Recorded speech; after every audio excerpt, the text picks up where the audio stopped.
Sorry about that, everyone in my Twitch channel. I don't know if that was just an internet hiccup or internet fart. I don't know.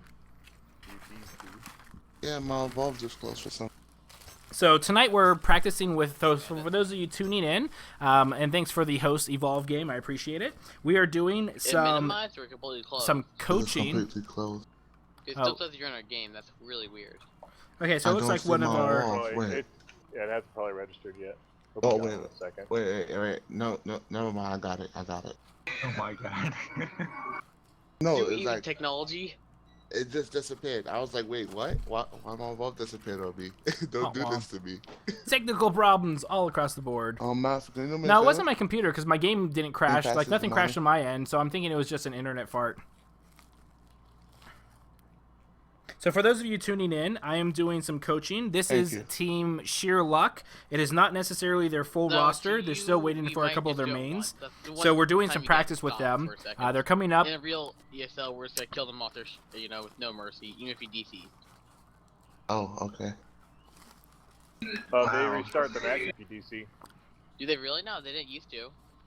They did it at the proving grounds. The monster it's just evolved to stage 3 and the game crashed and they replayed the whole match. Yeah, I'm not. Used to do that. Yeah, I'm not too sure what the current rules on the ESL are. Hopefully, one day the observer gets the ability to pause the game. They really should get the ability. If I remember correctly, there was a 2-minute wait for somebody to reconnect or something like that.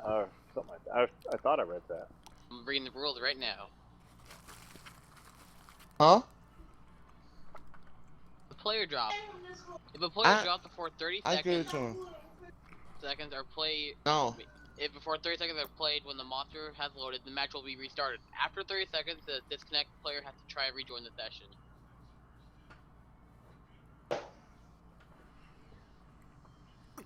Technically, that wasn't ESL rules to do that.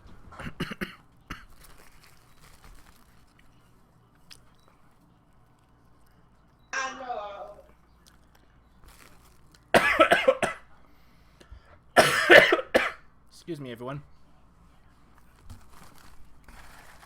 Alright, man, go back to sleep. Wait, use the bathroom, go back to sleep.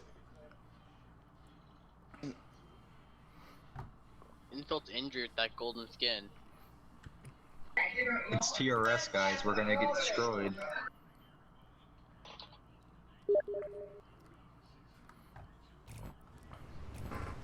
Yeah, I did one time. Okay, so they fought in this dome earlier. So this is a pretty good one for Goliath. Leap smash and charge are extremely good in this area. So I like. Let's go ahead and see how they're setting up. So when you can try. Oh, I like this setup. I would like to have the support up here and then the medic back here. Just because the medic can heal the support, and the support can eventually cloak if engaged. Okay, he's over here. I have him tagged, so it'll be easier to see him. Let's push up. Going left. I like the repositioning. Oh, and here we go, singling him out. If the monster connected and that actually landed and knocked the monster, the support back here, that could have been very scary because it would have blocked line of sight and made it easier for the monster to land his abilities. So the support needs to be very careful to either cloak. I like the stasis grenade cover, and remember, you can actually orbital in this cave, so the support wants to kind of stay around this little open area. Monster is going to get away with eating some food. Knocks the assault away. Probably, yeah, there we go. Here's the grenade. But yeah, so this little area, you can get orbital here. So always remember that. Most caves have a little opening in the ceiling, so just be aware of those. That looks like free fire. Leap is the only thing we have to worry about. Do not get hit by that. I like their communication. So far, no major damage. And I love people that jetpack boost straight up. A lot of times, it's very underevaluated in my opinion. I think it's a very smart move because it really forces the monster to sit still and allows the rest of your team to reposition and catch up with the monster. If you have an assault, it allows the assault to do some consistent damage because the monster stays there to look up and wait for the hunter to come down. Then it's extra damage on him. Thank you. That water. Nice. Assault taking some damage. Really grouped up. Nice shield. And here we go, after the support. Good job. So support should be able to go ahead and orbital here. I do like him switching over to the laser cutter while I think he's either recharging or he was being focused. But either way, I like that he was swapping and not just sitting there on there. Ooh, and they're gonna go down. Ooh, the orbital. Nice orbital. It will not do much for the monster. It was a little too late, but just be aware of where you can orbital in domes. It will allow the medic to get him up though. Monster coming back around. Monster very low though, so the hunters are going to win this. They're going to get a little bit of armor up, but they did a very solid job this time. I would have liked to have seen them use the opening up here for the orbital a little bit stronger. Watch out, please, Matt. There we go. Red guy. Finish him. Great communication that game. A lot of bunching up. Kind of hard to do when you're in the cave. GG. That level really screwed up my fire breath. But having water for us. Right in the middle. Battle 2. Okay, this is the open dome. Ready. Fight. Right here. Ooh, support immediately getting focused. Oh, right off the bat, this could actually be a fast down. If the support goes down, that nice. The support will not go down. Nice evasion there. Nice job. Great turtling or roaching by killer. Fantastic. Healing field ready.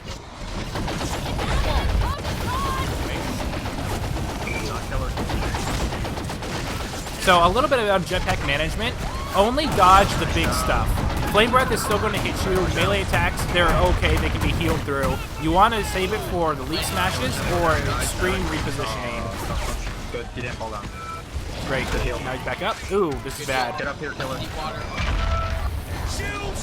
Have jetpack. Yeah, he's going to go down again. Lots of punishment going in.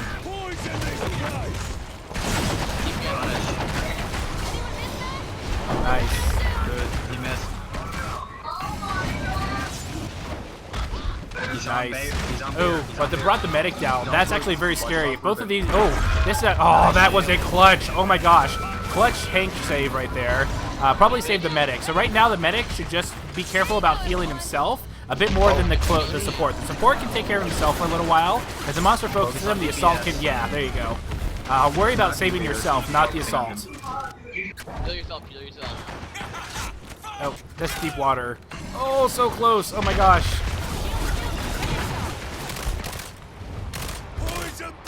Damage. Yeah, I think the assault can probably finish this off. He missed. Everyone damage. Everyone damage. He's running. Get him up, get him up, get him up really fast. I'm down. Oh, there we go. Oh, so close. Oh, the last second.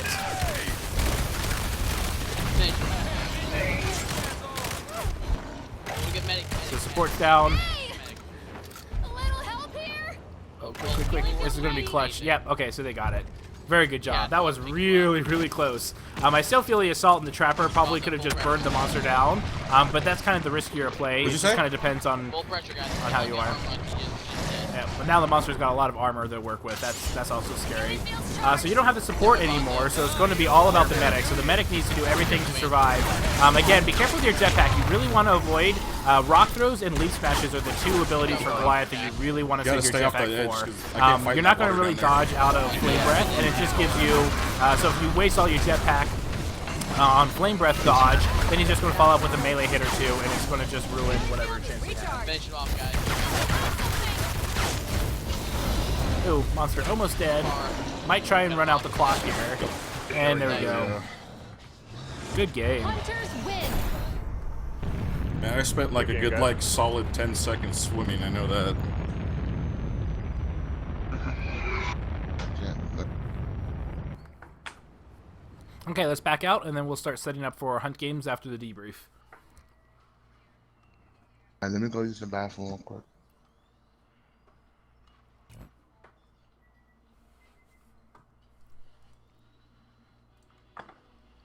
Was that the monster that said he would be right back? Yeah. Okay. Really, really good games there.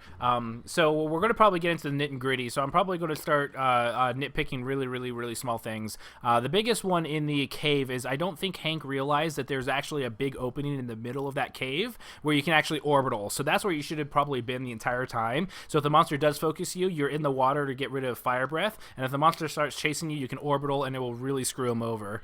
So just always be aware. Most caves do have an opening of some type somewhere.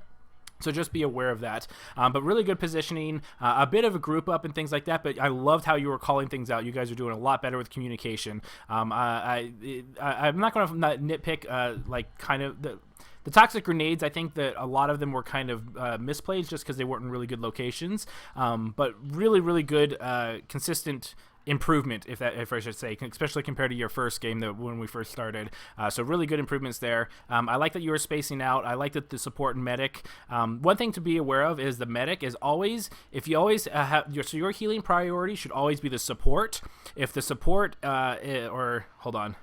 Yeah, always heal the support. Even if like the trapper's at 30% and the support's at 60%, especially with Hank, you always want to heal the support first because the support, in theory, can keep the trapper alive long enough for you to heal up the support and then focus on the trapper. So always go for the support first. If you're being focused, always save yourself first. It's more important, especially when you're trying to res somebody up if possible. I feel like if you were healing yourself instead of the support at the end, you might not have gone down in the water next to him.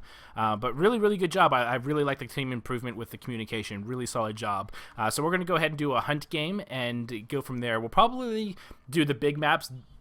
Dam, Distillery, Med Lab is really popular. I'm trying to remember what the fourth one was. Is it refueling?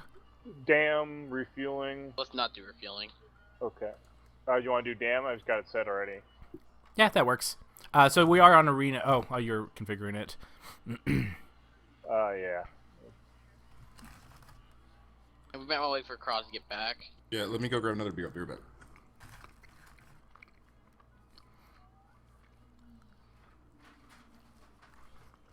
No problem, government. It was kind of funny because my wife wrote down on the envelope, kill the government, because she was organizing what goes to who. And I'm like, please don't mail something that says kill the government. I'm pretty sure the feds would stop by my house at one point. As Hank, should I kill myself to save the medic or no? Like I did with some of the shielding. Hold on 1 second, Chris.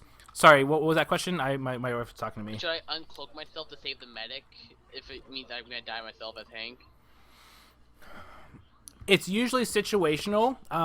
It kind of depends. If both you and the medic are low health, you sacrificing yourself is usually better because if the medic goes down, you can only preemptively heal stuff, whereas if you go down, the medic can still throw a couple heal bombs to you, possibly get you up instantly. Eventually, you'll get to the point with Kyra that as soon as you know somebody's about to go down, and a lot of higher-tiered medics will actually save their heal burst when somebody's around 50% health and being focused.